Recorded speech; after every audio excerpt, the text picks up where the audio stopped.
Hello मेरे प्यारे बच्चों, कैसे हैं आप लोग। और आज मैं आप लोगों के लिए सेकंड पार्ट लेकर आया हूं। लेकिन वीडियो देखने से पहले आप अपने हाल चाल जरूर लिखिए कमेंट बॉक्स में। तो चलिए शुरू करते हैं हम अपने आज का वीडियो। आज के वीडियो में मैं आप लोगों को वॉर ऑफ 1857 का ही चैप्टर सेकंड पार्ट में आपको दिखा रहा हूं, क्योंकि फर्स्ट पार्ट ज़्यादा लंबा हो गया था, चैप्टर बड़ा है, तो इसको मैंने दो पार्ट में बनाया। ऐसे हर एक वीडियो को जहां पर भी कोई चैप्टर बड़ा होगा उसको दो पार्ट में बनाएंगे, या अधिक बड़ा होगा तो तीन पार्ट में भी हम बनाएंगे। तो यहाँ पे हम एक एक चीज़ को डिटेल में पढ़ते हैं। और जैसा कि आप देख रहे हैं मेरे पीछे जो स्क्रीन लगी हुई है, इसमें आप हर एक चीज़ को रिटन भी देख सकते हैं। और मैं आप लोगों को सारी चीज़ें मार्क करके पढ़ाऊंगा, आप बिल्कुल निश्चिंत रहिए। अच्छा, सबसे जरूरी चीज़ वीडियो पूरा देखना होगा यदि आप पढ़ना चाहते हैं तो, क्योंकि थोड़ा सा वीडियो देखने से आपका चैप्टर कंप्लीट नहीं होने वाला। और जब चैप्टर कंप्लीट नहीं हो पाएगा तो आप आंसर्स भी फ्रेम नहीं कर पाएंगे, आपको बहुत मुश्किलें आएंगी। और एक बार कंसेप्ट क्लियर हो गया ना तो आपको कोई दिक्कत नहीं आने वाली है। तो मेरी बात आप लोग समझ गए होंगे। तो हम शुरू करते हैं अपनी आज की क्लास को। तो हम यहाँ पे चैप्टर में पढ़ेंगे सबसे पहली चीज मेन इवेंट्स। ठीक है, तो मेन इवेंट्स जो है जो भी रहे हैं, क्योंकि इससे पहले हमने सारे कॉजेस डिस्कस कर लिए थे। अब हम यहाँ पर मेन इवेंट्स को पढ़ेंगे। तो मेन इवेंट्स मींस कहाँ कहाँ पर वॉर लड़े गए थे।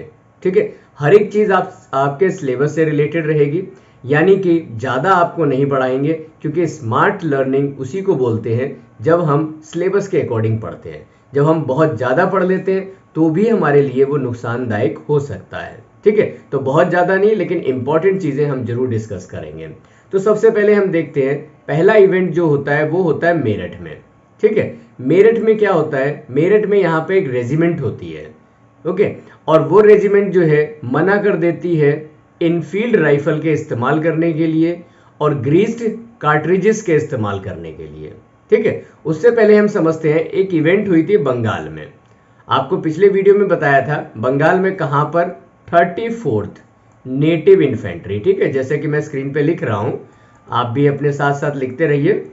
नेटिव इन्फेंट्री में यहां पर एक सिपाही था जिसका नाम था मंगल पांडे। ठीक है, मंगल पांडे, जिसने आग में घी डालने का काम किया। यानी कि आग तो सभी में लगी हुई थी, बस चिंगारी देने की जरूरत थी। सब लोग लड़ने के लिए तैयार थे, क्योंकि हर कम्युनिटी, हर ग्रुप अंग्रेजों से प्रताड़ित था और एक मौका ढूंढ रहा था कि अंग्रेजों से किस प्रकार हमें आज़ादी मिल सके। उसकी शुरुआत मंगल पांडे ने कर दी। ठीक है, मंगल पांडे ने कर दी। इन्होंने कब किया ऐसा, इन्होंने जो है 29 मार्च को, मैं यहाँ पे लिख भी रहा हूँ, आप देखते रहिए, 29 मार्च 1857 को अपने ही एडजुटेंट की हत्या कर दी। राइट।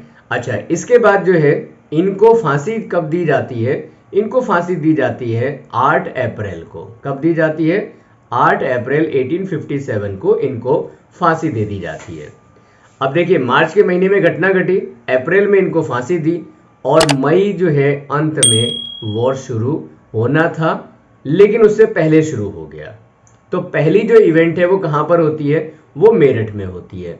ठीक है, मेरठ में जो बंगाल वाली जो घटना है उसकी खबर या उससे होने वाले असर इतनी तेजी से फैल रहे थे जैसे मानो कि जंगल में लगी हुई आग की तरह। बिल्कुल जो है the news of the event in Bengal spread like a wild fire. ठीक है, फिर 9 मार्च को क्या होता है, 9 मार्च को 85 सिपाही कहाँ के, मेरठ के, ये मना कर देते हैं, they refused to use the cartridges. यहां तक कि उन्होंने ये तक कह दिया कि हम इन कार्ट्रिजेस को छुएंगे तक नहीं। ओके, अगर आपने फर्स्ट वीडियो नहीं देखा है उसे जरूर देख लीजिएगा, चैप्टर तभी अच्छे से क्लियर होगा। ओके, तो इन्होंने मना कर दिया क्योंकि कार्ट्रिजेस के ऊपर एक ग्रीस्ड पेपर लगा हुआ था और एक इस तरह की र्यूमर फैल गई कि वो पेपर जो है काऊ के फैट का या फिर पिग के फैट का बना हुआ है। और मैंने आपको पिछले वीडियो में बताया था काऊ हिंदूज के लिए सेक्रेड एनिमल है, that a Hindu can't touch और can't eat the flesh of cow. और यहां तो उस कैट्रिजेस का कवर दांत से खींचना पड़ता था, तो कैसे खींच सकते थे। In the same manner pig is taboo for the Muslims, यानी घृणित जानवर है। उसका भी फ्लैश वो अपने मुंह से नहीं लगा सकते थे, यहाँ तो खींचना पड़ता था।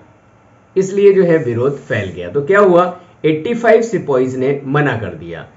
मैं आपसे कहना चाहूंगा आप मेरी तरफ कम और स्क्रीन की तरफ ज्यादा देखें तो आपको कंटेंट वहां से मिलता रहेगा। इस चीज का विशेष तौर पे ध्यान दें। और बहुत ही अच्छी क्वालिटी का कंटेंट प्लस वीडियो हम आपको प्रोवाइड कर रहे हैं। आपको अगर पसंद आ रहा है तो आप इसे लाइक कर दीजिएगा। चैनल पर अगर पहली बार है तो चैनल सब्सक्राइब कर दीजिएगा, क्योंकि अब ये आपकी जिम्मेदारी है कि इस चैनल को यूट्यूब पर एक बड़ा चैनल कैसे बनाया जाए। और हम आपके लिए लगातार दिन प्रतिदिन काम करते रहेंगे।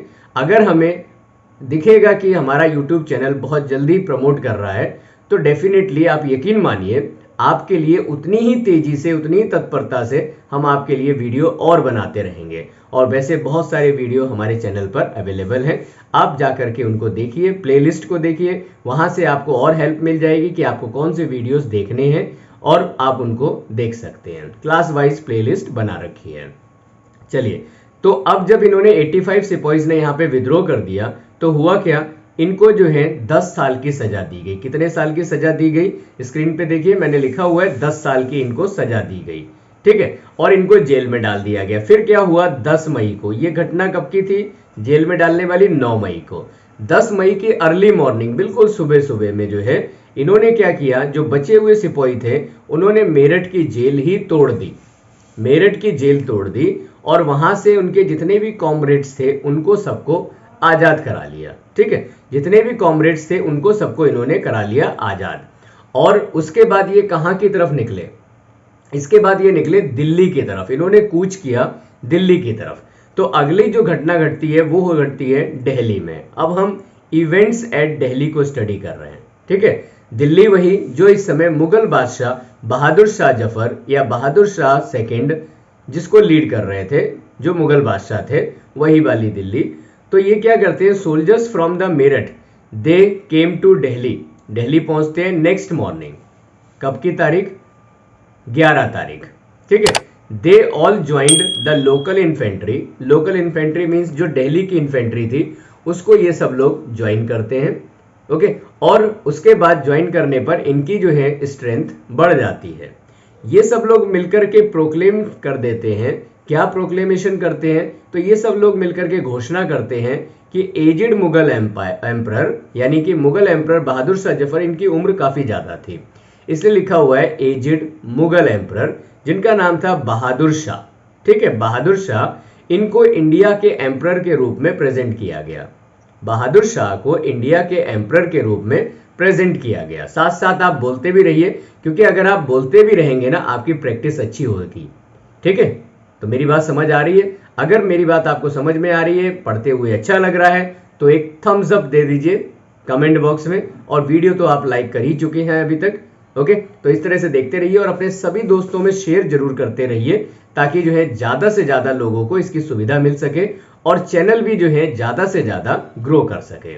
चलिए, तो देखिए यहां पर आगे पढ़ेंगे। He was coerced to write a letter. यहाँ जो वर्ड लिखा हुआ है कॉर्सेड, इसका मतलब होता है कि उसे कंपेल किया गया बहादुर शाह को कि आप जो है एक काम कर दीजिए, लेटर लिखिए। किसको, जितने भी जो है चीफ हैं, जितने भी रूलर्स हैं इंडिया के, इन सबको। ठीक है, और उनसे कहिए, क्या कहिए, अर्जिंग देम, कहिए क्या, उनसे कहिए कि जो है हम सब लोग मिलकर के एक विद्रोह करने जा रहे हैं और आप सभी का उसमें साथ चाहिए। तो कहा कि ऑर्गेनाइज अ कन्फेडरेसी। यहाँ एक वर्ड आ रहा है कन्फेडरेसी। कन्फेडरेसी का मतलब होता है एक ही देश के अंदर जब अलग से एक गुट बना लिया जाए और उस गुट का काम हो अपने देश को आजाद कराना। ठीक है, इसे हम कन्फेडरेसी कहते हैं। तो ये जो है जितने भी इंडियन स्टेट्स थे ये सब मिलकर के कन्फेडरेसी बना रहे थे। इसके लिए बहादुर शाह सेकंड को कहा गया सभी के द्वारा कि लेटर आपके द्वारा लिखा जाए और हमने तो आपको जो है दिल्ली का, भारत का, पूरे देश का बादशाह घोषित कर दिया है। अब देखें आपको और कौन कौन बादशाह मानने को तैयार है और अंग्रेजों के खिलाफ हमारे इस विद्रोह में हमारा साथ देने के लिए, हमारे लिए, अपने लिए, पूरे देश की आजादी के लिए लड़ने को तैयार हैं। तो इस तरह से जो है इन्होंने ये लेटर लिखा, all the Indian states to fight against the British. ठीक है, सभी को जो है यहाँ पे इन्वाइट किया गया। आगे देखते हैं फिर क्या हुआ इस प्रोसेस में। जब ये शुरुआत हुई तो अंग्रेज जो है दिल्ली खो बैठे। यानी यहाँ पे युद्ध हुआ और उस युद्ध में जो है अंग्रेजों का कब्जा समाप्त हो गया दिल्ली से। ज़्यादा समय नहीं लगा यहाँ पर, लेकिन इसके बाद क्या हुआ, री आई। ठीक है, री आई। री मीन्स इनकी और ज़्यादा सेना आई यहाँ पर।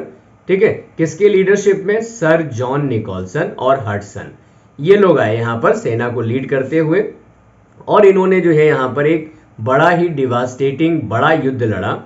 4 महीने तक ये युद्ध चला, लेकिन फाइनली दिल्ली अंग्रेजों को दोबारा मिल गई और दिल्ली पर जो है अंग्रेजों ने दोबारा से कैप्चरिंग कर ली।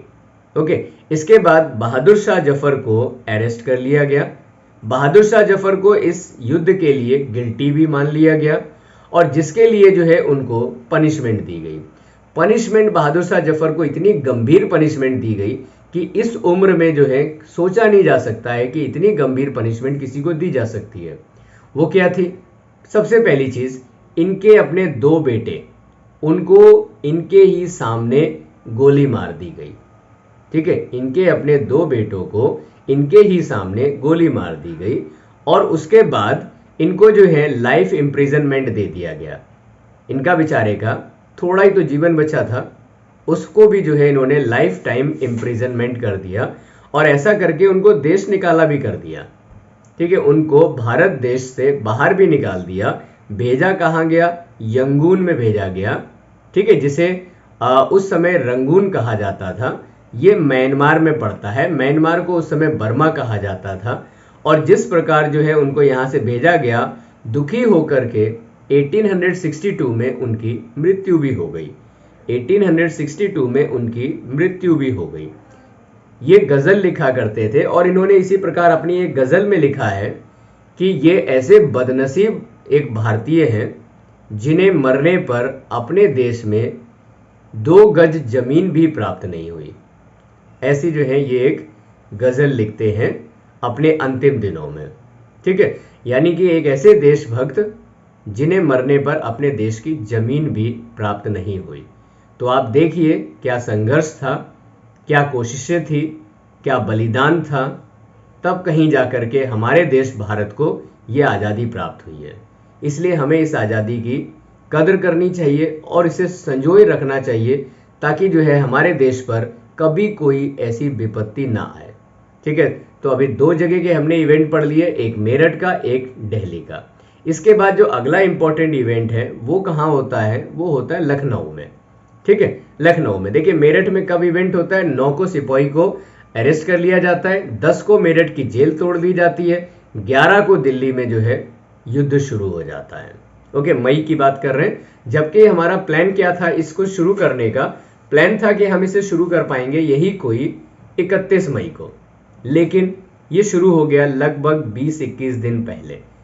ठीक है, आगे पढ़ेंगे, ये एक कारण भी था इसके ड्रॉबैक का। चलिए तो आगे बढ़ते हैं। तो देखिए यहाँ पे जो है बेगम हजरत महल थी, बेगम हजरत महल, जिनको महक परी के नाम से भी जाना जाता है, महक परी। ठीक है, ये वाइफ थी नवाब ऑफ अवध की। मैंने पिछले वीडियो में पूछा था, बताया भी था। फटाफट आप जरा अवध के उस नवाब का नाम लिख के बता दीजिए जिनकी वाइफ बेगम हजरत महल थी। देखें कितने लोग लिखते हैं। देखिए मैं सवाल पूछता रहता हूँ और मैं जवाब की एक्सपेक्टेशन भी रखता हूँ कि आप लोग आंसर देंगे, और जब आप आंसर देंगे तो आप सीखेंगे। और छोटी छोटी चीजें, ये क्वेश्चन बहुत बार बोर्ड एग्जाम में पूछा जा चुका है, कई बार। आंसर बहुत आसान है पर आएगा तभी जब आप देने की आदत डालेंगे। चलिए तो देखिए, the uprising of Lucknow it was happened on May 30, 1857। ठीक है, यहां पर जो है ये आक्रमण होता है, युद्ध होता है। The city was recaptured by British general, और ब्रिटिश जनरल जो कौन थे, जिनकी लीडरशिप में यहाँ पे युद्ध हुआ, ये सिटी जो है बड़ी आसानी से इनके द्वारा जीत ली गई और कॉलिन कैम्पबेल ने जो है इसको मार्च 1858 में जीत लिया। इस समय तक बेगम हजरत महल पूरी तरह से हार चुकी थी, तो बेगम हजरत महल चली गई नेपाल की तरफ। शी फ्लेड टू नेपाल, वो यहाँ से नेपाल की तरफ चली जाती हैं। इसके बाद जो अगली इंपॉर्टेंट घटना है वो होती है कानपुर में। ठीक है, कानपुर किसके पास था, नाना साहब के पास में। हमने पिछले वीडियो में पढ़ा था, आप मुझे फटाफट बता दें कि नाना साहब किन के एडॉप्टेड बेटे थे। नाना साहब के पिताजी का क्या नाम था, ये आप फटाफट बता दें। तो Nana Sahab led the struggle for independence at Kanpur, इन्होंने कानपुर में इंडिपेंडेंस के लिए अपना जीवन बलिदान कर दिया। ठीक है, यहां क्या हुआ, ब्रिटिश सरेंडर्ड इन जून 1857। इनका युद्ध, इनकी स्ट्रेटजी इतनी तेज थी कि अंग्रेजों को कुछ समझ नहीं आया। अंग्रेजों को यहां पर कुछ भी समझ नहीं आया और उन्होंने क्विकली एकदम सरेंडर कर दिया। बहुत सारे अंग्रेज यहां पे मारे गए, बहुत सारे अंग्रेज के या अंग्रेजों के परिवार के लोग भी इसमें मारे गए। यहां हुआ क्या, एक समय जो है इंग्लिश मैन और वुमेन और चिल्ड्रन, ये जो है रिवर गंगा को क्रॉस करने की कोशिश कर रहे थे अपनी जान बचाते हुए। पर यहाँ पे इन्फ्यूरिएटेड मॉब जो है, यानी ऐसी भीड़ जो अब कंट्रोल में नहीं थी, जो अब अंग्रेजों का समापन करना ही चाह रही थी, एक ऐसी मॉब की जो है यहाँ पर मीन्स एक बड़ी संख्या में भीड़ थी और उन्होंने जो है उन English women, children and some old man, इनको सबको मौत के घाट उतार दिया। इस घटना को जो है अंग्रेजों को झकझोर के रख दिया और जिसके बाद अंग्रेजों को अब पूरा बदला लेना ही था। ठीक है, तो चलिए आगे देखते हैं। इसके बाद ब्रिटिश जनरल जो है यहाँ पर कॉलिन कैम्पबेल आते हैं, युद्ध होता है, नाना साहब यहाँ पे हार जाते हैं और जिसके बाद जो है दिसंबर 1857 तक नाना साहब भी नेपाल चले जाते हैं, फ्लैट टूवर्ड्स नेपाल। ये भी भारत में नहीं रुक पाते, पर इनके एक जनरल जिनका नाम था तात्या टोपे, ठीक है, तात्या टोपे जो है वो आज भी जो है यहाँ पर मौजूद थे और वो अपने जो है लीड कर रहे थे अपनी सेना को कालपी से। ठीक है, कालपी से वो इसे लीड कर रहे थे। ठीक है, तो आप लोगों को सबको समझ आ रहा हो तो फटाफट लिख करके बता दें कमेंट बॉक्स में कि हाँ सब कुछ आपको समझ में आ रहा है, जिससे मुझे भी पता चले। और कोई भी आपका फीडबैक हो जरूर लिखिएगा। ठीक है, आपका फीडबैक हमारे लिए जो है आगे के कार्य को करने में मददगार सिद्ध होगा। ठीक है, और अगर आपके लिए हम वीडियो बना रहे हैं तो क्यों ना आप ही की मर्जी से बनाया जाए। तो मैं हर वीडियो में कहता हूं जो भी आपके वीडियो की या आपके टॉपिक की अगली डिमांड हो, आप उस टॉपिक को लिख के बताइए और मैं उस प्रकार जो है उसे बना करके आपको अवेलेबल करवा दूंगा।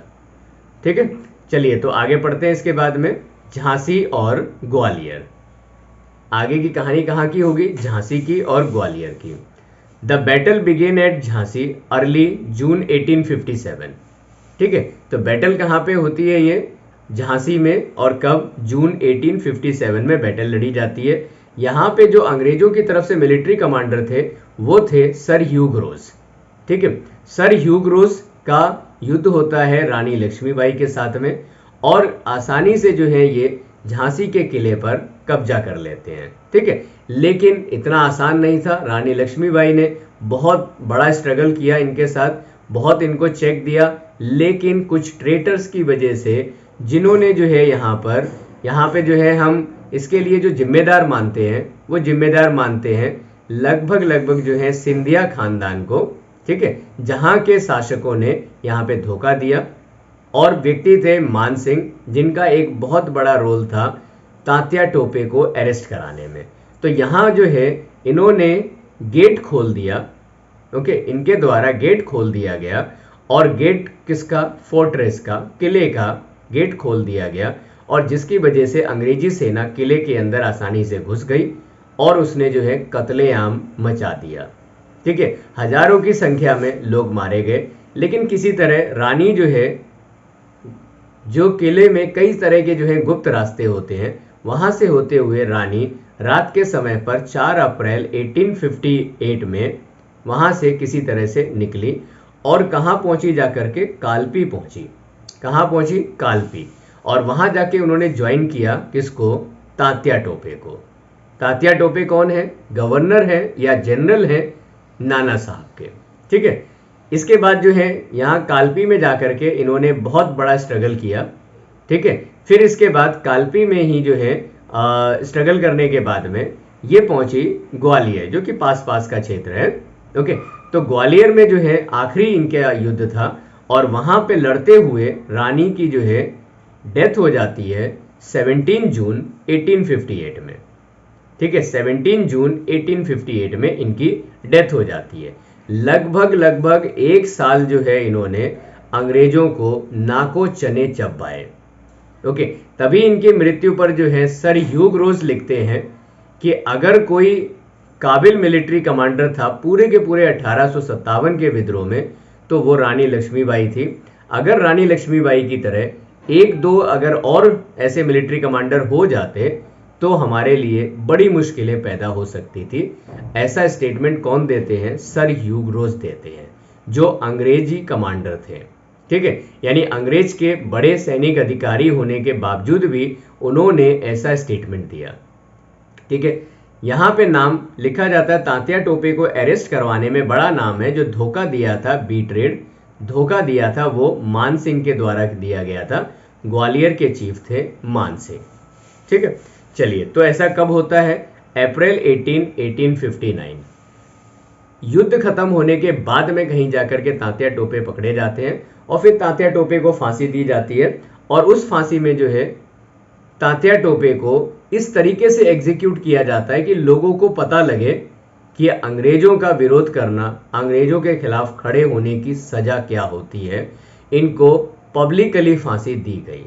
ठीक है, इसके बाद हम अगली घटना को पढ़ेंगे, वो है बरेली की। अब ऐसे आप अगर इसको देख रहे हैं और अगर आप इसको 2-3 बार वीडियो को देख लेते हैं, आपको सब कुछ याद हो जाएगा। आप निश्चिंत रहिए, आपके फुल नंबर लाने की गारंटी हमारी है। हम ऐसा कोई भी टॉपिक नहीं छोड़ने वाले हैं जिससे आपको कहीं ऐसा लगे कि ये सर ने पढ़ाया नहीं है। ठीक है, और आप इस समय जो देख रहे हैं वो सिटी टॉपर है। आप सिटी टॉपर परिवार के सदस्य बन चुके हैं, यहाँ पर आप आ गए हैं। तो अब आपकी नैया पार लगाना जिम्मेदारी सिटी टॉपर की है। आपके जो भी डाउट्स हैं उसे आप कमेंट बॉक्स में लिखिए, जो भी आपकी ज़रूरतें हैं उसे आप कमेंट बॉक्स में लिखिए। अगला काम उसी वीडियो पर होगा जिसकी सबसे ज़्यादा डिमांड होगी। ठीक है, और उसके बाद दूसरे पर भी होता चला जाएगा। ऐसा नहीं है जिसकी कम डिमांड होगी उन वीडियोस को नहीं बनाएंगे, वो भी बनेंगे, लेकिन ज़्यादा डिमांडेड वाले पहले बनेंगे। इसलिए अपने सभी दोस्तों को, हर स्कूल के दोस्तों को, डिफरेंट जगह के लोगों को इसको शेयर करते रहिए। ओके, चलिए, तो इसके बाद देखिए अब हम पढ़ रहे हैं बरेली। बरेली में क्या होता है? बरेली में खान बहादुर नाम के एक लीडर इसे लीड कर रहे होते हैं, खान बहादुर। ठीक है, इन्हें माना जाता है ये डिसेंडेंट हैं किनके? रोहिलखंड के। रोहिलखंड के जो रूलर्स थे, रोहिलखंड जो है यहाँ अगर हम बात करें तो इसकी स्थापना जो की गई थी वो मोहम्मद अली के द्वारा की गई थी। ठीक है, मोहम्मद अली खान। तो ये उन्हीं के जो है वंशज माने जा रहे हैं और वो थे खान बहादुर। खान बहादुर ने यहाँ पे कमांड संभाली मूवमेंट की। कहाँ से? बरेली से। लेकिन इनकी बहुत कोशिशों के बावजूद भी फाइनली जो है ये यहाँ पर नहीं रह जीत पाते हैं और ये हार जाते हैं। किसके द्वारा? सर विंसेंट अय्यर के द्वारा। ठीक है, सर विंसेंट अय्यर जो है यहाँ पर इनको डिफीट कर देते हैं बरेली में। तो इनकी भी कहानी यहाँ पर हो गई खत्म। ठीक है, हम और भी बहुत कुछ पढ़ सकते हैं इस बीच में। ठीक है, लेकिन और उसकी जरूरत नहीं है। राइट, दिल्ली वाले मामले में जो है एक क्वेश्चन मैं आपसे और पूछूंगा, फटाफट कमेंट बॉक्स में लिख के बताइए कि बहादुर शाह जफर की उस वाइफ का नाम बताइए जिसने इस युद्ध में अपना एक्टिव पार्टिसिपेशन दिया था। ठीक है, वाइफ ऑफ बहादुर शाह जफर का नाम लिख करके कमेंट बॉक्स में बताइए। चलिए आगे हम बढ़ते हैं बिहार। ठीक है, बिहार में देखिए यहाँ पर एक व्यक्ति थे जिनका नाम था कुंवर सिंह। कुंवर सिंह 80 ईयर्स ओल्ड एक व्यक्ति, समझिए 80 साल का बूढ़ा व्यक्ति ऐसे जज्बे के साथ लड़ रहा था कि मानो कि ये 80 साल का नहीं है बल्कि जो है 40 से 50 साल का व्यक्ति युद्ध में पार्टिसिपेट कर रहा हो। तो 80 साल का व्यक्ति जो वहाँ जगदीशपुर का बड़ा जमींदार था। ठीक है, राजा की उपाधि थी। इन्हें जो है राजा कुंवर सिंह के नाम से जाना जाता था। इन्होंने क्यों पार्टिसिपेशन दिया? क्योंकि अंग्रेजों ने इनका स्टेट छीन लिया। ओके, इसलिए जो है इनको युद्ध लड़ना पड़ा। इन्होंने पूरी कोशिशों के साथ इस युद्ध में पार्टिसिपेशन दिया, लेकिन फाइनली जो है विंसेंट अय्यर और विलियम टेलर के कंबाइंड सेना यहाँ पर आती है और इनको हरा देती है। इनके हारने के बाद में, और ये ऐसे ही हारते नहीं हैं, ना ये मैदान छोड़कर भागते हैं, ये अपने मरने तक मैदान में डटे रहते हैं और एक महान फ्रीडम फाइटर के नाम से जाने गए। इनके मरने के बाद में इनका अपना छोटा भाई, ठीक है, यंगर ब्रदर, जिनका नाम था, कोई बताएगा क्या नाम था? मेरे लिखने से पहले कमेंट बॉक्स में लिख दीजिए। इनका नाम था राम सिंह, कुंवर सिंह, राम सिंह। आगे के जो है लीड इन्होंने किया, लेकिन अंग्रेज जो है ज्यादा ताकतवर सिद्ध हुए। इनकी मृत्यु के बाद में इन्होंने जो है बिहार को दोबारा से कैप्चर कर लिया और बिहार के ऊपर once again it was controlled by the Britishers. और वो दो लीडर कौन है? विंसेंट अय्यर और विलियम टेलर। इन्होंने बिहार को जीत के अंग्रेजी साम्राज्य में शामिल कर दिया। ठीक है, इसके बाद जो है हम आगे पढ़ते हैं फैजाबाद। फैजाबाद के केस में यहाँ पे एक बहुत बड़े जो है क्रांतिकारी से लीड कर रहे थे। इनका नाम था मौलवी अहमदुल्ला। क्या नाम था? मौलवी अहमदुल्ला। इनके बारे में अगर आपको बताएं तो आप जो है हैरान रह जाएंगे। अंग्रेजों ने इनको पकड़ने के लिए 50,000 रुपए का इनाम रखा था। अब आप समझिए, 50,000 रुपए का इनाम रखा था इनको। जो कोई भी इनको जिंदा या मुर्दा पकड़ के लाएगा उसको 50,000 रुपए का इनाम दिया जाएगा। अब ये 50,000 रुपए आज के समय से ना तोलिए, 50,000 रुपए आज से 1,500 वर्ष पहले के समय से तोलिए, तो आप कंपेयर करके देखेंगे तो ये 50,000 जो रुपए हैं ये जो है नॉट लेस देन 2-3 करोड़ रुपए से कम का अमाउंट नहीं है। तो इतना बड़ा अमाउंट इन्होंने इनके ऊपर रखा कि जो कोई भी इनको पकड़ के लाएगा उसको हम ये इनाम देंगे। यानी आप ये समझिए क्या खौफ था इनका अंग्रेजों के मन में, क्या डर था इनका अंग्रेजों के जहन में, कि हमसे ही उम्मीद करे हुए थे कि कोई इनको मार के ले आए तो हम उसे इनाम दे देंगे। ठीक है, तो ये दिखाता है डर और ये दिखाता है मौलवी अहमदुल्ला की लोकप्रियता और काबिलियत। तो इन्होंने जो है यहाँ पर मुस्लिम कम्युनिटी को एकजुट करने में सफलता पाई, अंग्रेजों के खिलाफ तैयार किया उनको और बड़ी मजबूती के साथ युद्ध लड़ा, लेकिन जीत इनकी भी नहीं हो पाई। और फाइनली जो है जनरल नील के द्वारा यहाँ पे लड़ा गया और इस युद्ध के दौरान अहमदुल्ला की भी मृत्यु हो जाती है और मौलवी अहमदुल्ला फैजाबाद को अंग्रेजी साम्राज्य का हिस्सा बनने से नहीं रोक पाते हैं। तो ये कुछ ऐसे मेन इवेंट्स हैं जो मैंने आपको यहाँ पे जानकारी दी। ठीक है, अब इसके बाद हम पढ़ेंगे वॉर हो गया, वॉर में भारत की हार हो गई। ठीक है, अब इसके बाद जो है इसके परिणाम क्या क्या निकलते हैं। तो अगला पार्ट हमारा है कॉन्सिक्वेंसेस।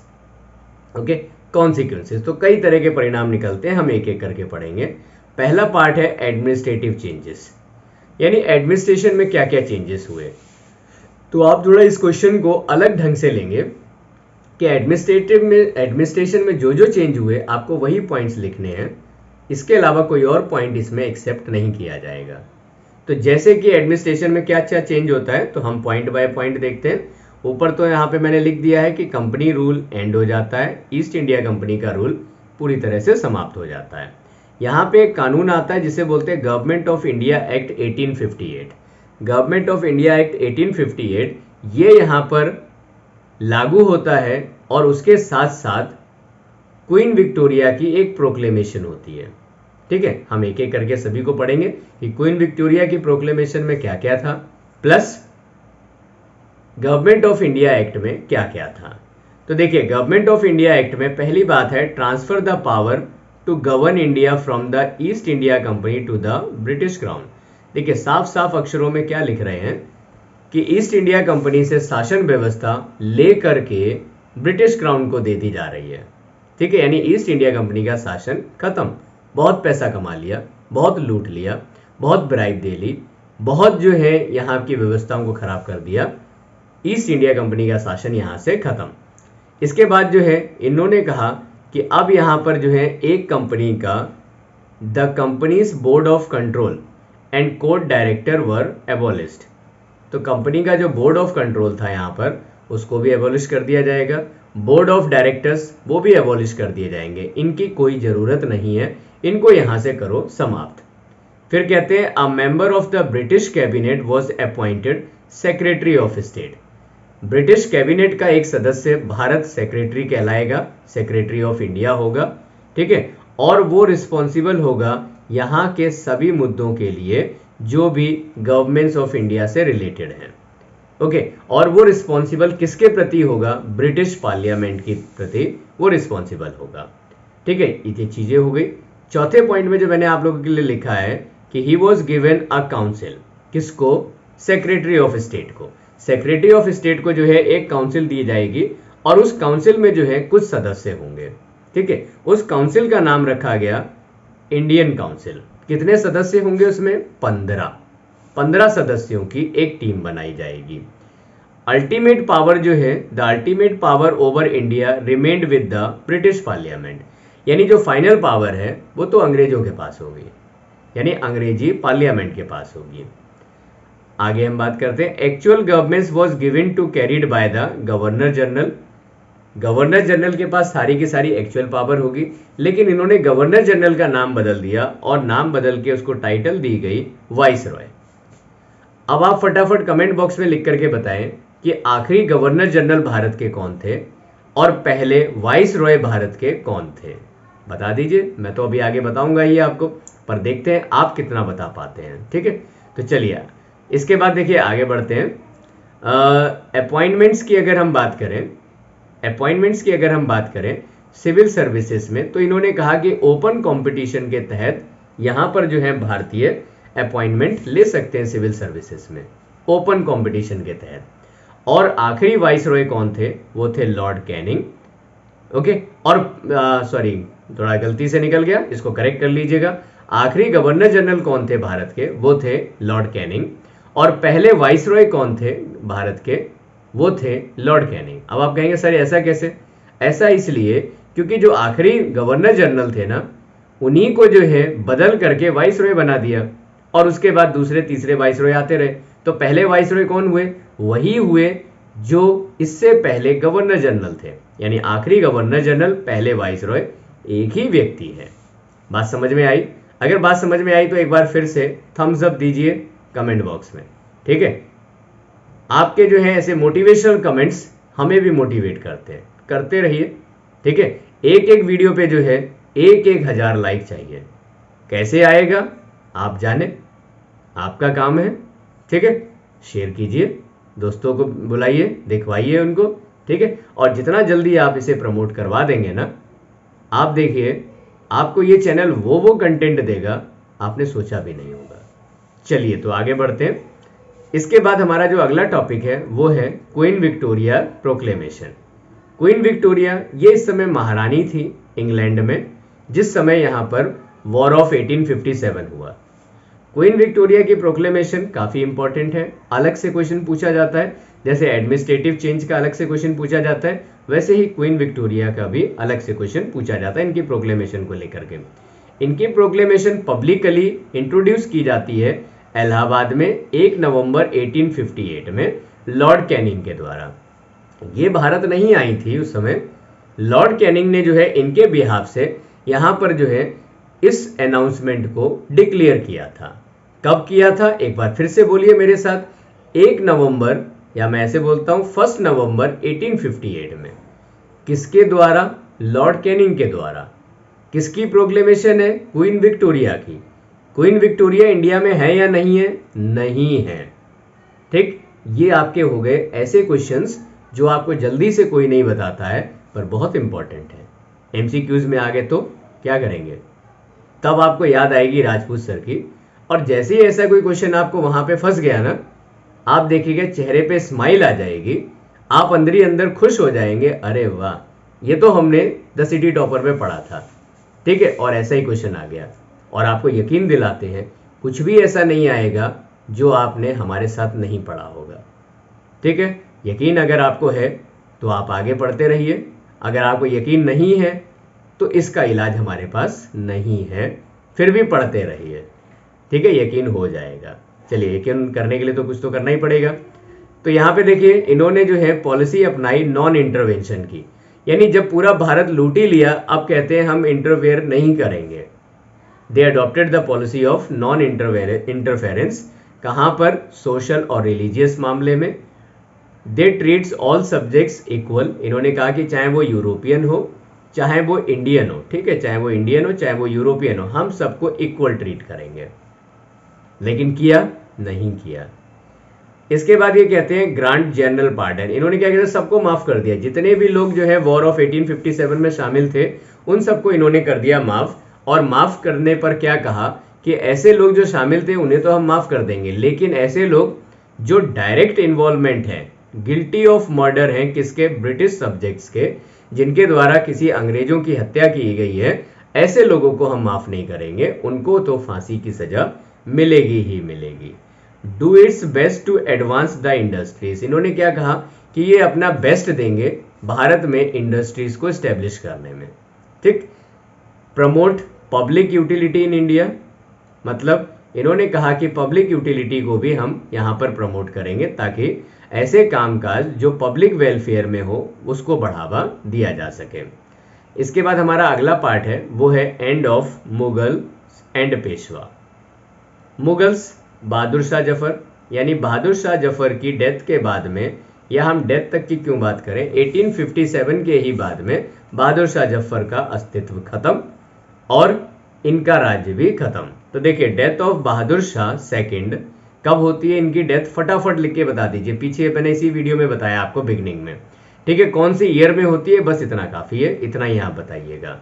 जिन्हें यंगून भेज दिया गया था, मुगल डायनेस्टी जिसके बाद खत्म हो गई, ठीक है, ओके। इसके बाद अगर हम नाना साहब की बात करें तो नाना साहब की पेंशन बंद कर दी गई जिसकी वजह से उनको लड़ना पड़ा और फाइनली वो हार गए, तो वो कहां चले गए, नेपाल चले गए, इनका भी खत्म। यानी जो पेशवा अपने आप को कह रहे थे, तो पेशवाशिप का भी मामला खत्म, मुगल बादशाह का भी मामला खत्म, यहां तक ये कहानी हो गई।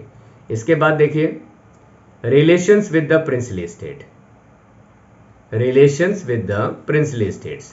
तो जो प्रिंसली स्टेट्स हैं उनके क्या रिलेशंस या उनके साथ कैसे रिलेशंस रहेंगे, तो इन्होंने कहा कि पॉलिसी ऑफ एनेक्सेशन अब हम नहीं अपनाएंगे, डॉक्ट्रिन ऑफ लैप्स अब हम नहीं अपनाएंगे। कोई बताएगा डॉक्ट्रिन ऑफ लैप्स को इंट्रोड्यूस भारत में किसने किया?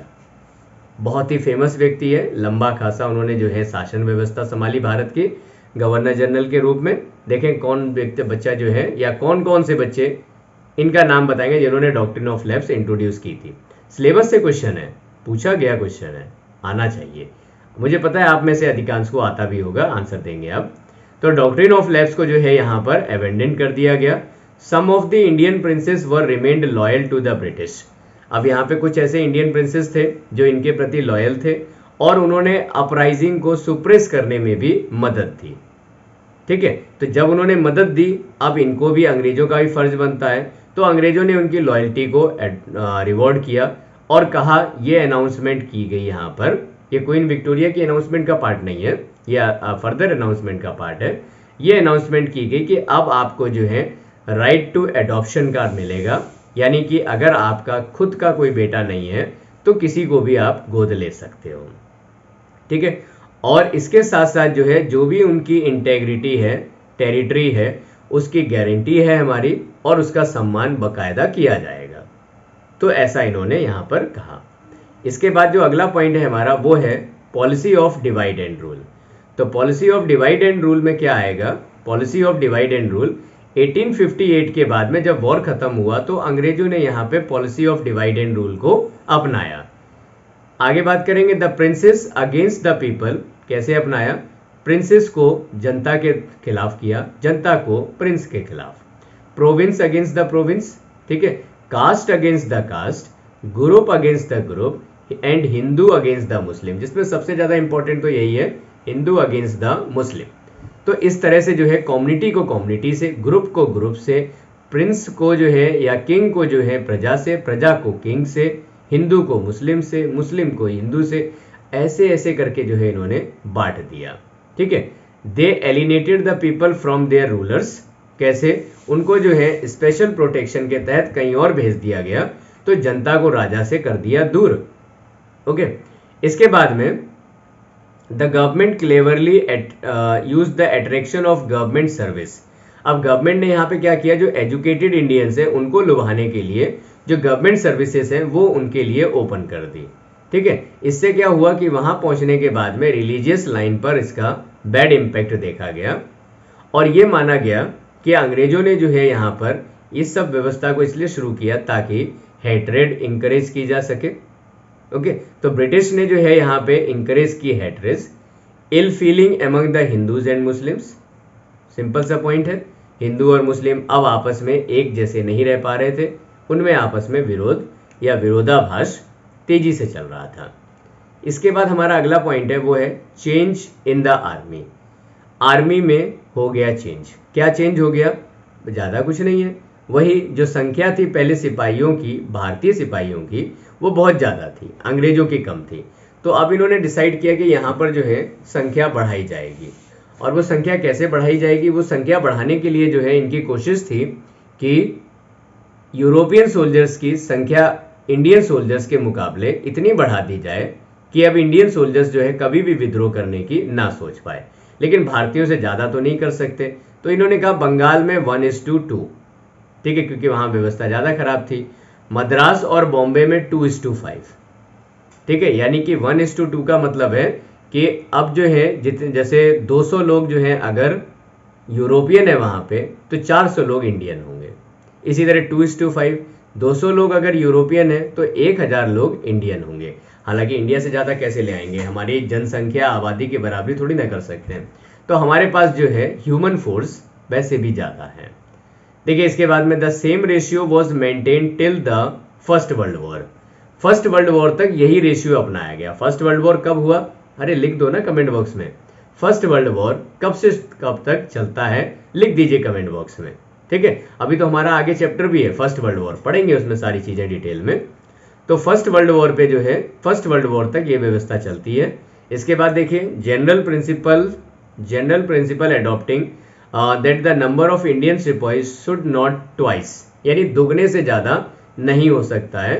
की ज्योग्राफिकल पोजीशन और मिलिट्री पोजीशन ये अंग्रेजों के लिए यहाँ पर रिजर्व्ड कर दी गई कि ये जो है अंग्रेज ही इस पदों पर, ऊंचे पदों पर आ सकते हैं, इंडियन कोई भी नहीं आ सकता है।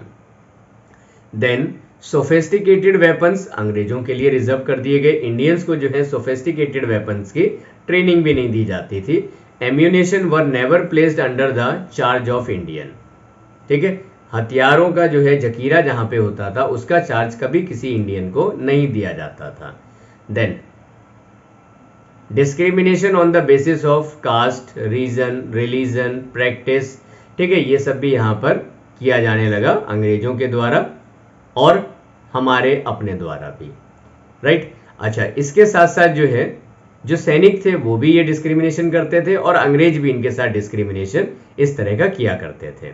इसके साथ साथ इंपॉर्टेंट चीज, इन्होंने जो है सोल्जर्स के लिए न्यूज़पेपर बंद करा दिए, जर्नल्स बंद करा दिए, नेशनलिस्ट पब्लिकेशन बंद करा दी, इन सभी चीज़ों को इनसे दूर कर दिया ताकि ये जो है पूरी तरह से सेपरेट रहें और इन्हें देश के बारे में कहाँ क्या हो रहा है इसकी खबर ना मिले। They will just follow the instructions and orders of the government. इसके बाद अगला पॉइंट है हमारा इकोनॉमिक एक्सप्लॉयटेशन। इकोनॉमिक एक्सप्लॉयटेशन हमने कॉजेस में भी पढ़ा था, इसका इम्पैक्ट भी पड़ता है। तो देखिए इंडिया जो है एक कॉलोनियल इकोनॉमी बना के रख दी। इंडिया को जो है एक्सपोर्टिंग रॉ मटेरियल के लिए जाना जाने लगा।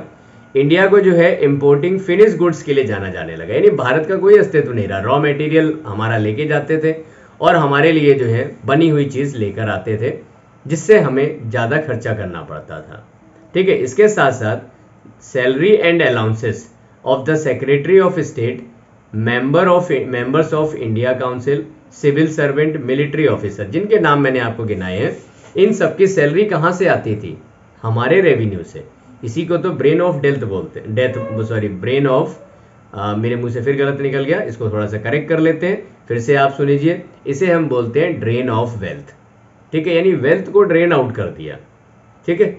अच्छा, पीजेंट्स वर इम्पोवरिस्ड, जो यहाँ पे पीजेंट्स थे उनकी कंडीशन बहुत ज़्यादा दयनीय थी, बहुत ज़्यादा खराब कंडीशन में पीजेंट्स काम कर रहे थे। और ऐसा हमें देखने को मिलता है कि यहाँ पर कई बार ऐसी जो है भूखमरी जैसी स्थिति आ जाती है। तो यहाँ पर एक बार जो है इंडिगो पीजेंट्स के द्वारा 1866 से 68 के बीच में बिहार के अंदर एक बड़ा रिवॉल्ट देखा गया। फिर इसके बाद देखिए रूरल आर्टिसन इंडस्ट्रीज बंद हो गई। रूरल आर्टिजन्स इंडस्ट्रीज बंद हो गई, हैंडीक्राफ्ट इंडस्ट्री बंद हो गई, स्पिनिंग बंद हो गई, वीविंग कोलैप्स हो गई, ठीक है, मतलब बंद हो गई। तो जो इंडियन इंडस्ट्रीज थी वो इस तरह से जो है बंद होती चली गई। इसके बाद हमारा अगला पॉइंट है राइज ऑफ नेशनलिज्म, ठीक है, राइज ऑफ नेशनलिज्म। ये एक पॉजिटिव पॉइंट है क्योंकि इस युद्ध के होने से जो है नेशनलिज्म जो है वो बढ़ा था, और नेशनलिज्म के बढ़ने से हमारे लोग जो है वो भारत के लिए लड़ने को तैयार हो गए थे, ठीक है। अच्छा, हर तरह से आगे के जो क्रांतिकारी थे वो भी उनका इसमें एक अहम रोल था, राइट। फिर इसके बाद जो है आगे हम बात करते हैं ऐसे जो है किन किन का इसमें इंपॉर्टेंट रोल है। वो है रानी लक्ष्मीबाई, ठीक है, रानी लक्ष्मीबाई, नाना साहब, मंगल पांडे, ये सब जो है यहाँ पे सोर्स ऑफ इंस्पिरेशन बने किनके, आगे आने वाले क्रांतिकारियों के, क्योंकि इन्होंने जो है यहाँ पर बड़ा बड़ा योगदान दिया, अपना जो है जीवन सेक्रीफाइस कर दिया, भारत की देश की आज़ादी के लिए सब कुछ न्यौछावर कर दिया इन लोगों ने, ठीक है। इसके बाद हम बात करेंगे widening of the gulf between Hindus and Muslims. तो जो इन्होंने डिवाइड एंड रूल की पॉलिसी अपनाई थी उससे जो है कैसे हिंदूज और मुस्लिम्स को अलग कर दिया, ठीक है। तो देखिए इसमें हम पढ़ रहे हैं हिंदूज और मुस्लिम्स जो है, Hindus and Muslims create enthusiasm and zeal, ठीक है, create enthusiasm and zeal against the alien government. हुआ क्या, इस युद्ध के समय पर हिंदूज और मुस्लिम्स ने मिलकर के युद्ध लड़ा। अब जब मिलकर के लड़ा तो अंग्रेजों को तो परेशानी हुई, ठीक है, उनके तो जो है कान खड़े हो गए, वो तो परेशान हो गए। अब क्या करें, तो उन्होंने ये तरीका अपनाया जो अभी हमने पिछले पॉइंट में पढ़ा था, और डिवाइड एंड रूल पॉलिसी से जो है गल्फ क्रिएट कर दिया दोनों कम्युनिटी के बीच में। अब दोनों कम्युनिटी आपस में ही भिड़ती रहेंगी, अंग्रेजों से तो नहीं लड़ पाएंगी। तो इसका परिणाम निकला डिवाइड एंड रूल के रूप में, जो उन्होंने यहाँ पे बीज बोया था, बाय विच दे सोड the seed of डिसेंशन between two communities, वो कुछ ही समय में जो है बड़ा पेड़ बन के तैयार हो गया। अब हिंदूज और मुस्लिम्स जो है वो अब एक मंच पर एक साथ नहीं आ सकते थे, दूरियां बढ़ती चली गई। कई लोगों का इसमें योगदान है ऐसा करने में, अंग्रेजों की कोशिशें हमारे द्वारा उसको सफल बना दिया गया, ठीक है। तो ये हो गए कुछ ऐसे consequences of the first war of independence जो आपके लिए पढ़ने बेहद जरूरी है। लॉन्ग आंसर बनता है, 4 नंबर का क्वेश्चन आपसे पूछा जाता है। चलिए तो इसके बाद आगे बढ़ते हैं हम लोग। अगला हमारा पार्ट है वो है ड्रॉबैक्स, यानी कमियां क्या रही। तो हमें सबको पता है क्या कमियां रही, उन्हीं कमियों को हम एक बार डिस्कस कर लेते हैं, ठीक है। इंपॉर्टेंट क्वेश्चन है ये भी, जो आपको जो है अच्छे से देखना ही पड़ेगा। तो पहली जो कमी इसमें हम पढ़ेंगे वो है कॉमन प्लान की। हमने क्या कहा था, हमने पढ़ा था कि हमने सोचा था कि हम जो है इस वॉर को शुरू करेंगे कब, 31 मई को। शुरू कब हो गया, 10 मई को। प्रॉब्लम थी ना, 11 मई को जो है बहादुर शाह जफर की तरफ से शुरू हो जाता है।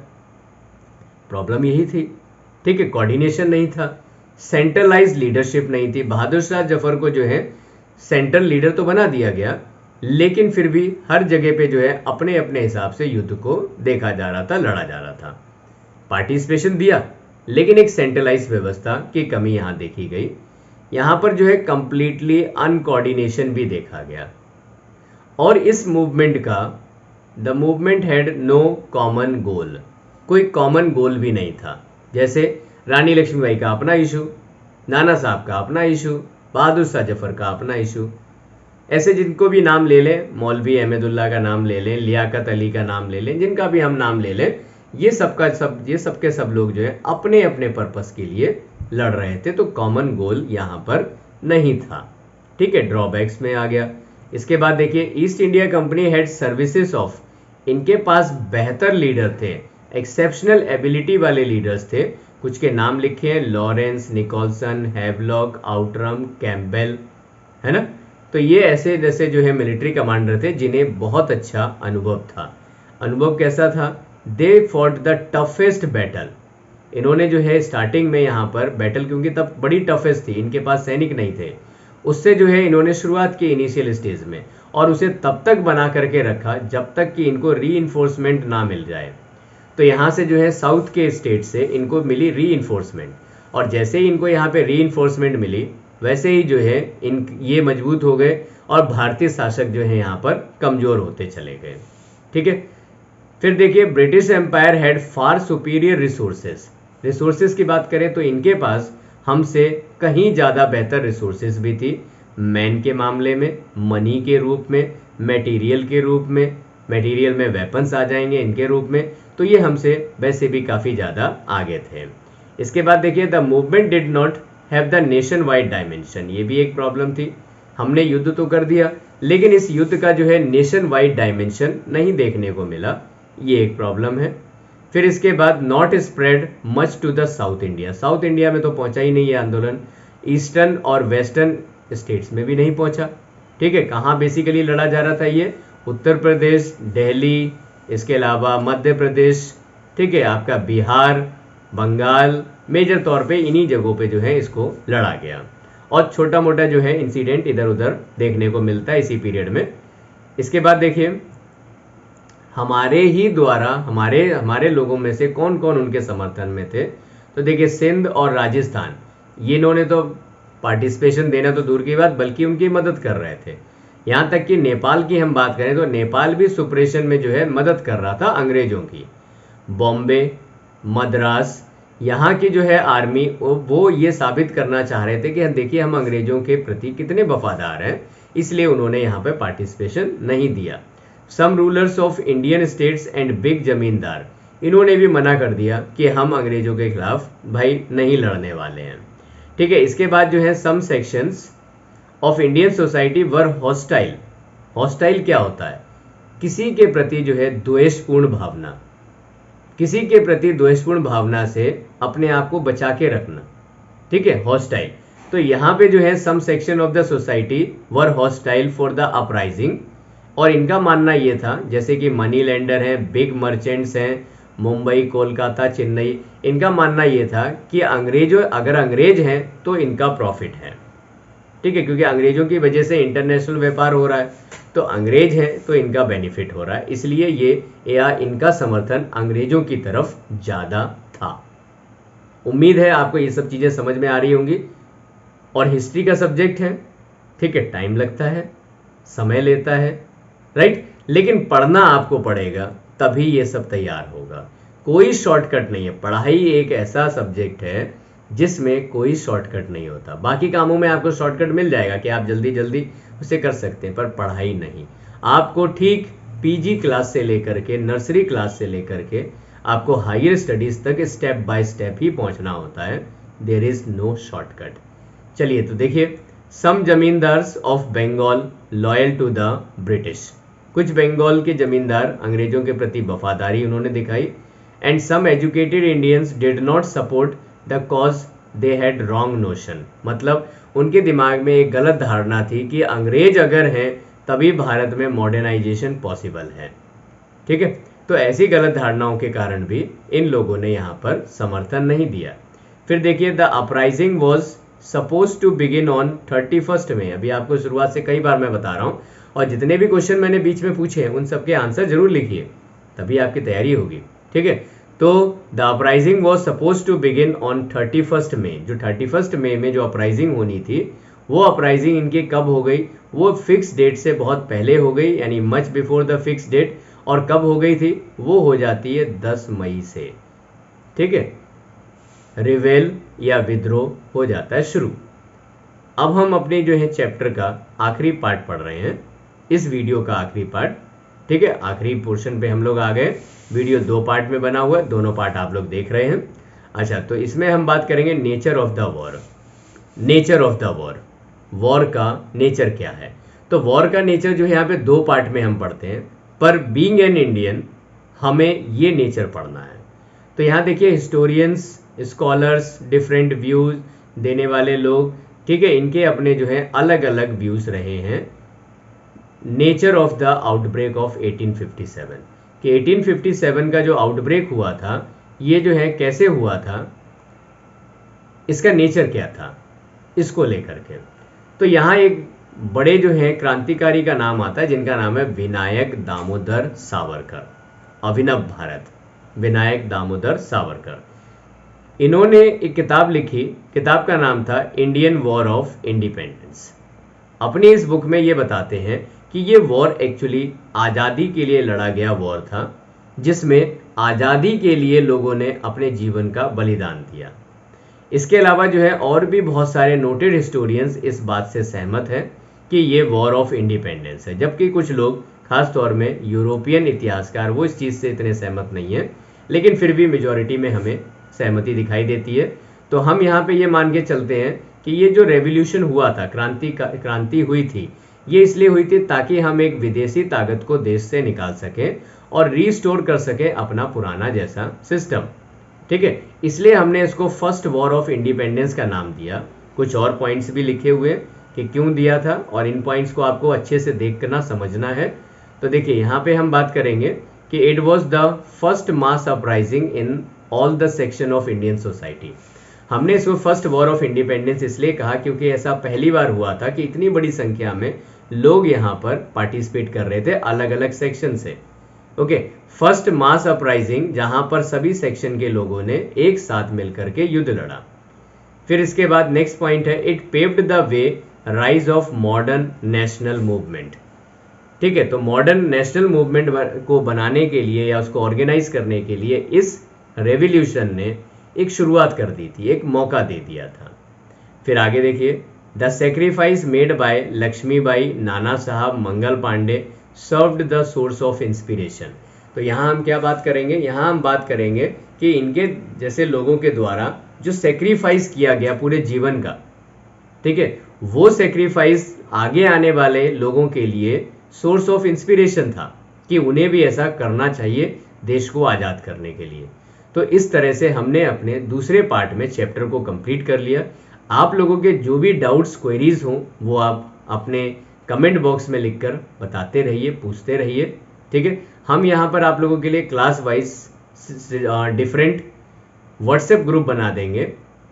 ओके, और जिन जिन चीज़ों को हम पढ़ा रहे हैं आप उनसे जुड़ करके लगातार व्हाट्सएप के थ्रू, क्योंकि व्हाट्सएप बहुत ही ज़्यादा यूज़र फ्रेंडली है, सबसे अच्छा मोड है, आप उससे जुड़ करके जो है साथ में जुड़े रहेंगे और आपको इमीडिएट अपडेशन मिलती रहेगी, आपके सवालों को भी उसमें सॉल्व किया जाता रहेगा।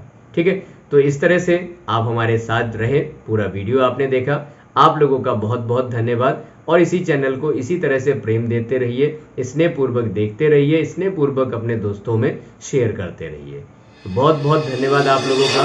नमस्कार।